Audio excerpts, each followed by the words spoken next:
ഒരിക്കലൊരു പണ്ഡിതനായ മനുഷ്യൻ ഒരു യാത്രയിൽ വനാന്തരത്തിലൂടെ താനിങ്ങനെ യാത്ര ചെയ്യുകയാണ്. നമുക്കറിയാം, വനം വളരെ ഭീതി നിറഞ്ഞ ഒരു അന്തരീക്ഷമാണ്. താൻ ഏകനായിട്ടാണ് യാത്ര ചെയ്യുന്നത്. അങ്ങനെ മുന്നോട്ട് പോകുന്ന സമയത്താണ് അപ്രതീക്ഷിതമായൊരു സിംഹം തൻ്റെ മുമ്പിൽ എതിർപ്പെടുന്നത്.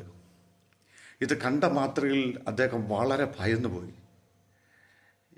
എന്തായിരുന്നാലും ഈ സിംഹത്തിൻ്റെ മുമ്പിൽ നിന്ന് രക്ഷപ്പെടുക എന്ന് പറഞ്ഞാൽ അസാധ്യമാണ്. തൻ്റെ പ്രതീക്ഷകളെല്ലാം നഷ്ടപ്പെട്ടു. ഇനി അതിൻ്റെ ഇരയിൽ തന്നെ കടിച്ചു കീറി ഇപ്പോൾ തകർത്ത് കളയും, ഇനി ഒരു രക്ഷയില്ല എന്ന് ആ മനുഷ്യൻ വിചാരിച്ചു. താനിങ്ങനെ സ്തംഭനാവസ്ഥയിൽ നിൽക്കുമ്പോഴാണ് തനിക്ക് ആശ്വാസം പകർന്നുകൊണ്ടൊരു കാര്യം കാണാൻ കഴിഞ്ഞത്. ആ സിംഹത്തിൻ്റെ കാലിൽ ഒരു കൂർത്തുമുർത്ത മരക്കഷ്ണം തറച്ച് ആ നീരുകൊണ്ട് നിറഞ്ഞ് ഇത് നടക്കാൻ പോലും കഴിയാതെ വേദനപ്പെട്ട് നിൽക്കുകയാണ് എന്നുള്ളത് അദ്ദേഹം കാണുവാനിടയിൽ തീർന്നു. അത് എന്ത് ചെയ്യാൻ, സിംഹത്തിൻ്റെ അടുത്ത് പോണ്ടയോ എന്നുള്ളൊരു ചിന്തയായി. എന്തായിരുന്നാലും അദ്ദേഹത്തിൻ്റെ ആ മനസ്സിൻ്റെ ആ സ്നേഹം അത് പുറത്തു കൊണ്ടുവന്നു. അദ്ദേഹം സിംഹത്തിൻ്റെ അരികിൽ സർവ ധൈര്യവും സംഭരിച്ചുകൊണ്ട് കടന്നു ചെന്ന് ആ സിംഹത്തെ ഒന്ന് തൊട്ടു. അതൊന്നും പ്രതികരിക്കുന്നില്ല, മിണ്ടാതെ നിൽക്കുന്നത് കണ്ടു. അങ്ങനെ അദ്ദേഹം ആ മെല്ലെ അവിടെ ഇരുന്നിട്ട് ആ സിംഹത്തിൻ്റെ കാലിലൊന്ന് തൊട്ട് ഒന്ന് തലോടി ആ കാലിൽ തറച്ചിരിക്കുന്ന ആ കൂർത്തുമുർത്തതായ മരക്കഷ്ണത്തെ മെല്ലെ പിഴുതെടുക്കുവാനിടയിൽ തീർന്നു. ആ സിംഹം ആ നിമിഷം തന്നെ അദ്ദേഹത്തെ ഒന്നും മണപ്പിച്ച് അദ്ദേഹത്തിൻ്റെ നെറുകയിൽ ഒന്ന് ചുംബിച്ചിട്ട് ആ സിംഹം ഒന്ന് തിരിഞ്ഞ് കാട്ടിലേക്ക് മറയുവാനിടയിൽ തീർന്നു. അദ്ദേഹത്തിൻ്റെ യാത്ര തുടർന്നു. എന്നാൽ ചില നാളുകൾ, മാസങ്ങൾ കഴിഞ്ഞപ്പോൾ രാജ്യദ്രോഹ കുറ്റത്തിന്, മൃഗയുദ്ധത്തിന് ന്യായാധിപൻ തന്നെ വിധിച്ചു. കൊളോസിയത്തിൽ തന്നെ എല്ലാ ആയിരക്കണക്കിന് വ്യക്തികളുടെ നടുവിൽ, ന്യായാധിപ സംഘത്തിൻ്റെ നടുവിൽ, അവിടെ രാജ്യത്തലവന്മാരുടെ നടുവിൽ സിംഹം, വിശന്ന് കിടക്കുന്ന സിംഹത്തിനെ ഇരയാക്കി നൽകാനാണ് അവിടെ വിധിച്ചിരിക്കുന്നത്. ഈ വിധി കേട്ട് താൻ വളരെ ഭയന്നു, നിർജീവനായി. എന്ത് ചെയ്യും? ഇതിൽ നിന്നൊരു മോചനം ലഭിക്കുക എന്ന് പറഞ്ഞാൽ അസാധ്യമാണ്. അങ്ങനെ തന്നെ ആ ഇരുമ്പഴിക്കുള്ളിൽ കൊണ്ട് നിർത്തി തന്നെ സിംഹം കടിച്ചു കീറുന്നത് കാണാൻ വളരെ ആഗ്രഹത്തോടുകൂടെ ആ ഗാലറി നിറയെ ജനം കടന്നു വന്നു.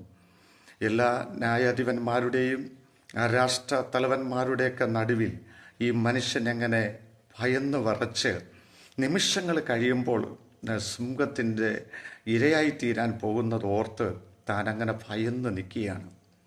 ഈ നിമിഷത്തിലാണ് സിംഹത്തെ അവിടെ നിന്ന് തുറന്നു വിടുന്നത്. നീണ്ട ദിവസങ്ങളായി ഭക്ഷണം ലഭിക്കാതെ പട്ടിണിക്കിട്ടിരുന്ന സിംഹത്തെയാണ് അദ്ദേഹത്തിൻ്റെ മുമ്പിൽ തുറന്നു വിട്ടത്. ഓർക്കണം, ഈ സിംഹം അതിവേഗതയിൽ ഈ വിശന്ന അവസ്ഥയിൽ ആയിരിക്കുന്ന ഈ സിംഹം ഗർജനത്തോടുകൂടെ ഈ മനുഷ്യൻ്റെ മേൽ ചാടി വീഴുവാനിടയായി തീർന്നു. ഇവിടെ സംഭവിച്ചത്, ജനം എല്ലാം ഇളകുകയാണ്, സന്തോഷിക്കുകയാണ്. അദ്ദേഹത്തിൻ്റെ മേൽ സിംഹം ചാടി വീഴുന്നതും എല്ലാം കണ്ട് ആഹ്ലാദിക്കുമ്പോൾ ഒരു നിമിഷം എല്ലാം സ്തംഭനാവസ്ഥയിലായി. ആ സിംഹം ഇദ്ദേഹത്തിൻ്റെ അരികിലെത്തിയ നിമിഷത്തിൽ തന്നെ ആ സിംഹം പുറകോട്ടൊന്ന് നീങ്ങി അവിടെ നിൽക്കുവാനിടയിൽ ഈ മനുഷ്യനെ ഒന്ന് ശരിക്കൊന്ന് നോക്കിയതിന് ശേഷം ആ സിംഹം അദ്ദേഹത്തിൻ്റെ മണം പിടിക്കുകയാണ്.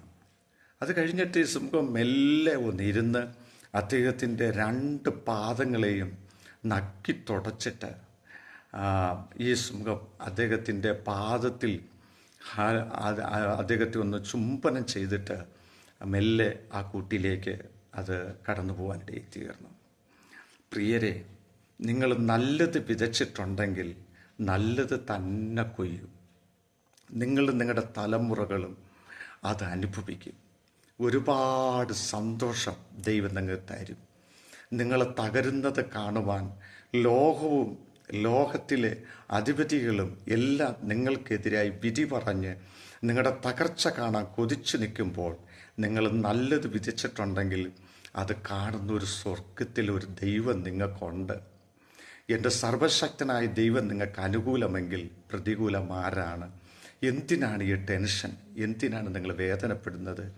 എൻ്റെ കർത്താവ് ആയിരങ്ങളുടെ പതിനായിരങ്ങളുടെ നടുവിൽ അമ്പരപ്പ് ഉളവാക്കിക്കൊണ്ട് ആ മനുഷ്യൻ ചെയ്ത നല്ല പ്രവൃത്തി ആ ഇരുമ്പഴിക്കുള്ളിൽ, ആ സിംഹക്കൂട്ടിനുള്ളിൽ നിന്നും താൻ പുറത്ത് ദൈവം കൊണ്ടുവന്നു.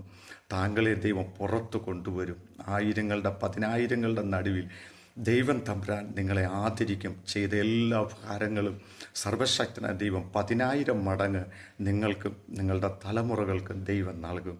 ഈ കുഞ്ഞു സന്ദേശം നിങ്ങൾക്ക് വളരെ അനുഗ്രഹമായി തീരട്ടെ എന്ന് മനസ്സ് നിറഞ്ഞ് പ്രാർത്ഥിച്ച് അനുഗ്രഹിച്ചുകൊണ്ട് ഞാനിവിടെ നിർത്തുന്നു. ദൈവമായ കർത്താവ് അനുഗ്രഹിക്കുമാറാകട്ടെ. ആമേൻ.